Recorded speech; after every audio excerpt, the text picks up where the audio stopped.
तब भी 22 प्रतिज्ञा दोहराई गई और उस समय भी ये कंट्रोवर्सी हुई थी। तो आम आदमी पार्टी के संजय सिंह मेरे समर्थन में उतरे थे। आप लोगों ने वो वीडियो देखे होंगे कि संजय सिंह मेरे समर्थन में उतरे थे और उन्होंने कहा था कि राजरत्न अंबेडकर बाबा साहब के परपोता उन्होंने बौद्ध धर्म की दीक्षा दी, तो बीजेपी के लोग उनको टारगेट कर रहे हैं। तो आज मैं उनको कहना चाहता हूं कि आज उस समय आप मेरे समर्थन में उतर रहे थे, तो आज आम आदमी पार्टी का एक भी नेता राजेंद्र पाल गौतम के समर्थन में क्यों नहीं उतर रहा? मैं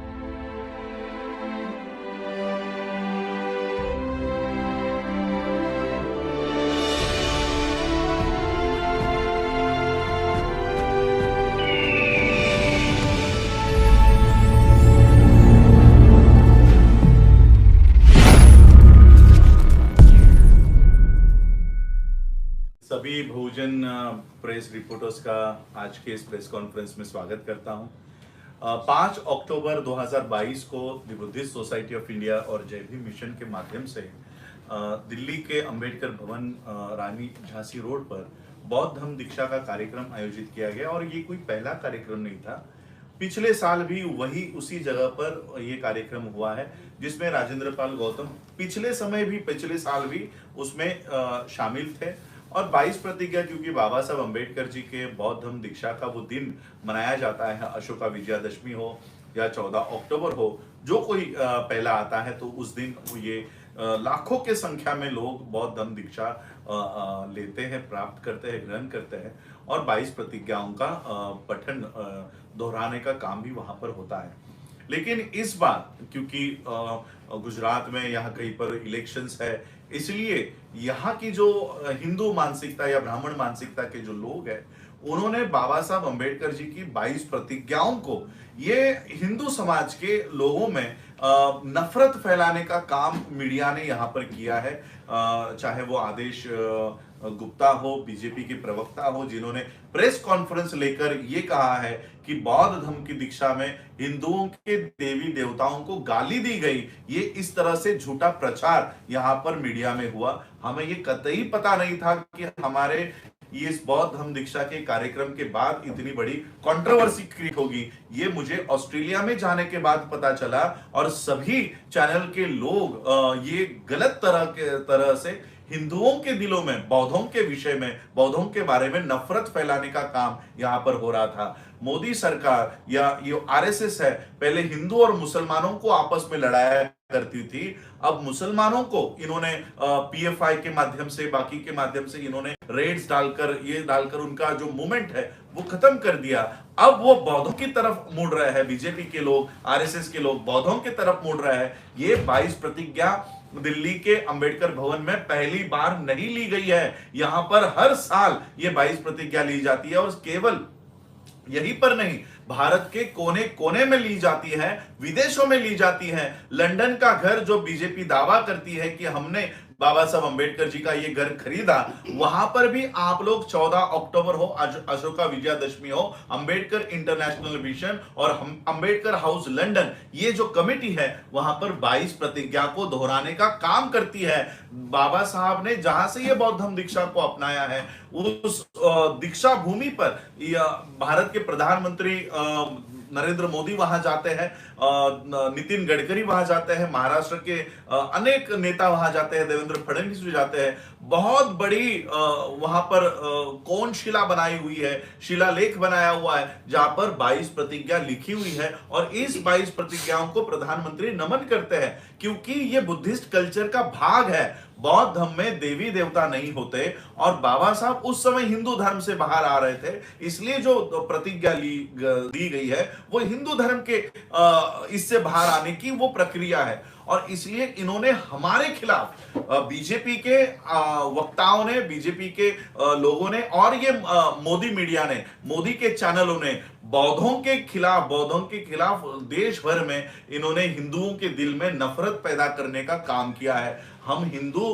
लोगों से कभी हम किसी भगवानों को गाली देने का काम हमारे मन से नहीं होता है। एक बार 22 प्रतिज्ञा हमने दोहराई तो किसी देवी देवता का नाम हमारे मन से कभी नहीं लिया जाता। हम हिंदुओं का और उनके फेथ का हम रिस्पेक्ट करते हैं, भारत एक सेकुलर देश है, इसलिए अलग अलग धर्मों के लोग यहां पर रहते हैं। अगर हम हिंदुओं के रीति रिवाज को अगर हम उसका रिस्पेक्ट कर रहे हैं, तो हिंदुओं को, मुसलमानों को, जैनों को, क्रिश्चियनों को भी हमारे बुद्धिस्ट कल्चर का रिस्पेक्ट करना चाहिए। बुद्धिस्ट कल्चर में हिंदू देवी देवता नहीं होते, और इसलिए हम प्रतिज्ञा कर रहे हैं, हम किसी और को नहीं कह रहे कि तुम मत अपनाओ। हम जो लोग बौद्ध हो रहे हैं, हम नहीं अपनाते हैं, हम किसी देवी देवताओं को नहीं मानते हैं। यही एक बौद्ध की पहचान होती है, जो बाबा साहब अंबेडकर जी ने बौद्ध बनाया है, वो उसकी पहचान है। तो इसलिए देश के अलग अलग जाति धर्म के लोगों को हमारे कल्चर का रिस्पेक्ट करना चाहिए कि हमारे में ये होता है। आप कल कहोगे कि मुसलमानों में खतना होता है, वो नहीं होना चाहिए। आप कहोगे कि ब्राह्मणों का मुंज होता है, वो नहीं होना चाहिए।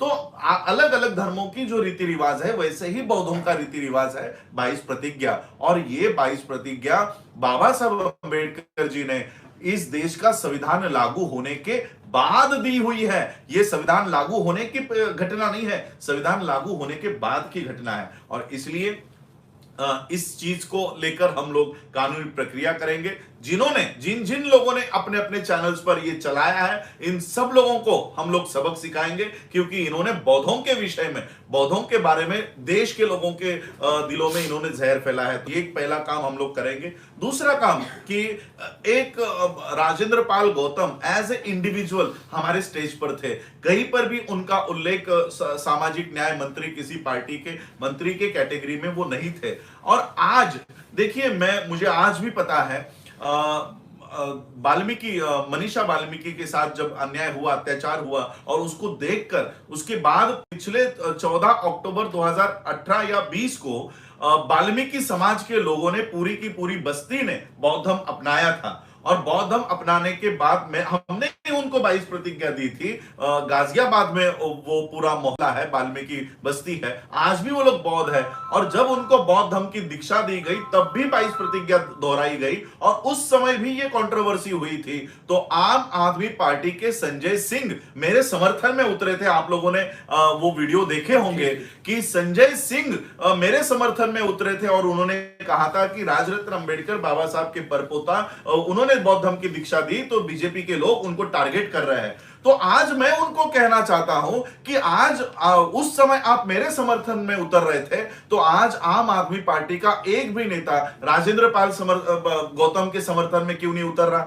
मैं ये सवाल करना चाहता हूं कि जिस 22 प्रतिज्ञा के लिए आप मेरा समर्थन करते हो, उसी 22 प्रतिज्ञा के लिए आप अपने ही मंत्री का समर्थन क्यों नहीं करते? तो ये मेरा सवाल है। और मैं एक राजेंद्र पाल गौतम जी से ये कहना चाहूंगा कि आपको इस्तीफा देने की कोई जरूरत नहीं है, कोई जरूरत आपको नहीं थी। अगर उनको इस्तीफा लेना है तो वो प्रेस कॉन्फ्रेंस लेके आपके इस्तीफा की मांग करे, तब जाकर हम देश के लोगों को बता सकते हैं कि ये कैसा दोगला आदमी है, दोगले चरित्र के लोग हैं, जो बाबा साहब के पौत्र को 22 प्रतिज्ञा देने के लिए समर्थन करते हैं और अपने ही मंत्री का इस्तीफा मांगते हैं। तो ये हम लोग साबित कर सकते थे। ये बहुत बड़ी अपॉर्चुनिटी मुझे लगता है राजेंद्र पाल गौतम जी ने गवा दी है। इसके माध्यम से देश भर के लोगों को पता चल जाता कि जो लोग फोटो लगाकर बाबा साहब अंबेडकर जी का मिशन चलाने का काम बता रहे हैं, जो लोग ये कह रहे हैं कि हम बाबा साहब अंबेडकर जी को उनके सपनों का भारत हम बना रहे हैं, तो हम उनका कैरेक्टर लोगों के सामने लाने में यशस्वी हो जाते, सफल हो जाते। आज वो लोग बाबा साहब अंबेडकर जी के नाम से नाटक यहां पर दिल्ली में चला रहे हैं। आप लोगों को पता होगा कि बड़े बड़े नाटक यहां पर बाबा साहब अंबेडकर जी के नाम से दिल्ली गवर्नमेंट चलाती है। ये नाटक चलाने के बजाय बाबा साहब के विचारों को अगर जो आदमी आगे लेकर जा रहा है उसका भी समर्थन कर दिए तो भी बहुत हो जाता है। तो इसलिए ये मैं तो राजेंद्र पाल गौतम जी से यही आह्वान करना चाहता था, क्योंकि मैंने वहां से भी, ऑस्ट्रेलिया से बहुत बार उनको संपर्क करने की कोशिश की, लेकिन वो भी घिरे हुए थे सभी लोगों से, तो मेरी बात नहीं हो पाई। वरना यही हम कहना चाहते थे कि ये जो केजरीवाल है, हमें भी पता है ये आरएसएस की तीसरी पार्टी है, और इसलिए इसको एक्सपोज करने का अगर मौका हमें मिल रहा है तो हमको वो हाथ से गंवाना नहीं चाहिए। तो ये पता चल जाता कि केजरीवाल ये 22 प्रतिज्ञा दोहराने पर, अगर आप जय श्री कृष्ण कहते हो तो हम लोग कुछ को कह रहे हैं, उस पर नहीं कह रहे। आप जय श्री कृष्ण कहो, जय श्री राम कहो, आप आपके चुनाव जीतने के बाद मंदिरों में जाते हो, हम उसके ऊपर टिप्पणी भी नहीं करते, तो आप हमारे बौद्ध परंपरा के ऊपर किस तरह से टिप्पणी कर रहे हो? तो इसलिए ये एक बहुत बड़ा मुझे लगता है एक मौका था जो हम लोगों ने गवा दिया है। लेकिन फिर भी देश के लोगों को यही देखिए, ना राजरत्न अंबेडकर बड़ा है, ना राजेंद्र पाल गौतम बड़ा है। बाबा साहब अंबेडकर जी की मिशन को जो आगे लेकर जाएंगे, हमको उसके साथ खड़ा होना चाहिए। हम लोगों को इसका पॉलिटिकाइजेशन नहीं होना देना चाहिए। लोग भ्रमित होकर कल को फिर राजेंद्र पाल गौतम जी आम आदमी पार्टी में ही कंटिन्यू रहे, तो इसका मतलब ये नहीं कि लोगों को भी आम आदमी पार्टी में चले जाना चाहिए। ऐसा कतई नहीं करना। राजेंद्र पाल गौतम जी इस समाज के एक व्यक्ति है, नेता है, इसलिए हम उनका समर्थन करेंगे, आखिरी दम तक करेंगे। लेकिन उनके पॉलिटिकल पार्टी को हम कतई सपोर्ट नहीं करेंगे, और कतई हम इस पॉलिटिकल पार्टी का लोगों को भी हम लोग कहेंगे कि कभी इसका झंडा भी इसका नहीं उठाना है। और इसका निषेध तो हम करते ही है। आम आदमी पार्टी का पूरे देश और विदेशों में इसका ये निषेध शुरू हो चुका है। ऑस्ट्रेलिया के कई सारे लोगों ने मुझे ये मैसेज दिया है कि आप हमारा मैसेज राजेंद्र पाल गौतम जी तक पहुंचाइए। और वो मैसेज ये है कि राजेंद्र पाल गौतम जी, आपने आपके मंत्री पद से इस्तीफा दिया, बहुत अच्छा काम आप लोगों ने किया, आपने किया है।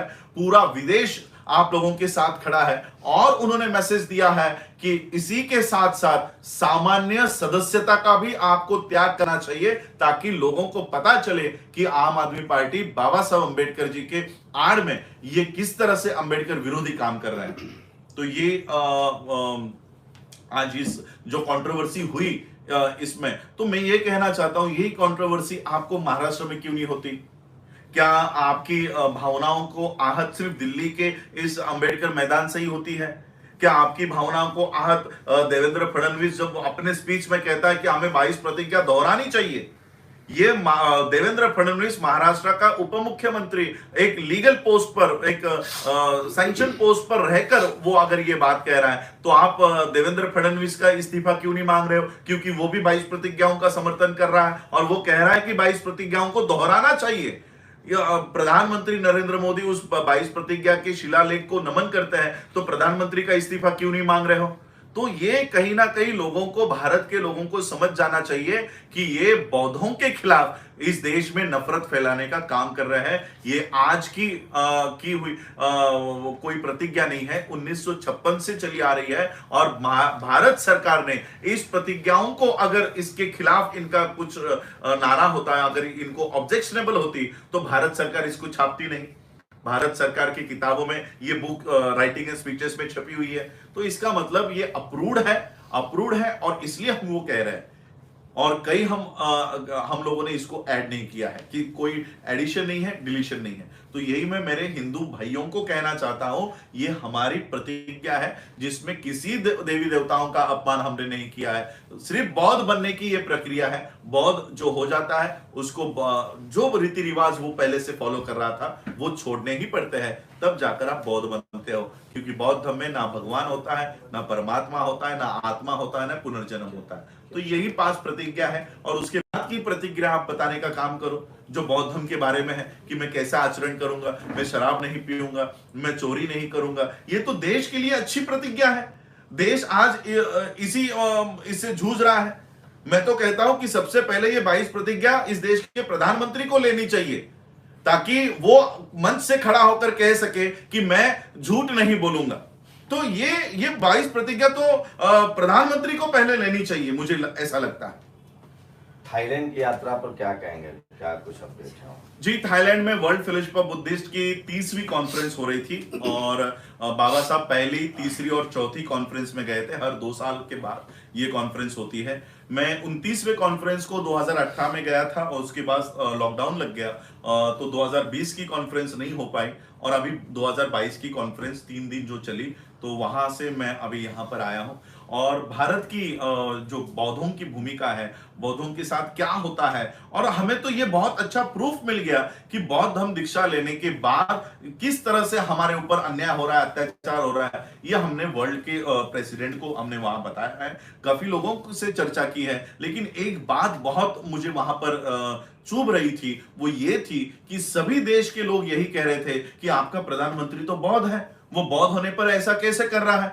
तब हमने सभी लोगों को जाहिर बता दिया कि ये बौद्ध नहीं है, ना तो प्रधानमंत्री बौद्ध है, ना तो यूपी के सीएम बौद्ध है। यूपी के सीएम को बौद्ध, जैसे मैंने आज ये चीवर पहना है, उनका भी जो वस्त्र होता है ये इसी भगवे कलर का है, तो लोगों को लगता है कि ये बुद्धिस्ट मॉन्क है। और सिर्फ लगता ही नहीं है, इन्होंने किताबें लिखी है कि एक मॉन्क सीएम बन गया है, इस तरह से किताबें लिखी हुई है। और तो ये हमने वर्ल्ड के लोगों को जाहिर कर दिया कि ये कोई बौद्ध नहीं है, इनका बौद्ध हमसे कोई लेना देना नहीं है, बल्कि ये तो भारत के बौद्धों को पीटने का काम करते हैं, भारत के बौद्धों को हैरेस करने का काम करते हैं। ये वर्ल्ड के लोगों को हमने समझा दिया है। और तब हमें उन्हें पता चला है कि ये सब लोग नकली बौद्ध होने का दावा कर रहे हैं। तो कई सारा, और मैंने कल परसों लिखा था कि बहुत बड़ा स्कैम हो रहा है बौद्ध धर्म के नाम पर, कि जो लोग बुद्धिस्ट भी नहीं है, जिनका बौद्ध धर्म से कभी भारत में कभी उन्होंने नाम तक नहीं लिया होगा बुद्ध का,